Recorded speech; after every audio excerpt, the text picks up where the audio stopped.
Hey, welcome to 12-Tone Building Blocks, a new series we're making about the fundamentals of music theory, and you can't get much more fundamental than today's topic, notes. They're the atoms of harmony, but what are they, really? Well, basically a note is a specific frequency. You see, sound travels through the air as a wave, and the pitch we hear depends on how quickly that wave is vibrating. A fast wave gives us a high, squeaky sound, while a slow wave gives us a deep, low one.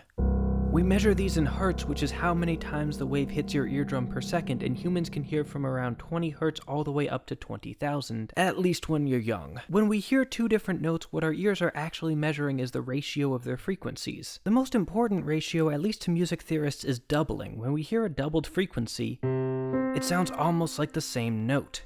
If you're interested in why, we've covered that before, but for now all that matters is that it does. We call this ratio an octave, and it's the basis for our entire understanding of music. How we divide up the space between octaves is somewhat arbitrary, but in Western music we tend to divide it up into 12 evenly spaced intervals called half steps, each with its own name. Odds are you're already familiar with the idea of labeling musical notes using letters. Specifically, we use the first 7 letters of the alphabet, A, B, C, D, E, F, and G. After that, we've reached the octave, which we call A again, and the cycle repeats. But hang on, I said there were 12 notes and we've only named 7. What about the others? This is where accidentals come in. These are the sharps and flats you may have heard of, and they represent notes in between our main letters. For instance, there's a note between A and B.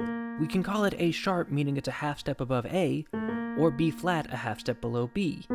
Either way, it's the same note. There's also accidental notes in between C and D and E, F and G and A, but for various reasons there's no note in between B and C or E and F. Those two pairs are a half step apart already. There's good reasons for that, trust me, but for now, again, it just matters that it's true. But if every sharp is also a flat, why even have both? Why not just use one? Well, it's a bit confusing at first, but this system is actually really helpful. Sometimes you need to think of this note as a kind of C, whereas other times it's serving as some form of D. Being able to think of it as two different notes that just happen to sound the same lets you pick whichever name is more useful for whatever task you're trying to accomplish. This gives rise to what are called enharmonics, which is just a fancy way of saying different names for the same sound. Remember that word, it'll definitely come up again later. Until then, thanks for watching. Building Blocks was made possible thanks to our patrons on Patreon, so if you want to see more stuff like this, please consider supporting. You can also join our mailing list for scans of all our episodes, like, share, comment, subscribe, and keep on rockin'.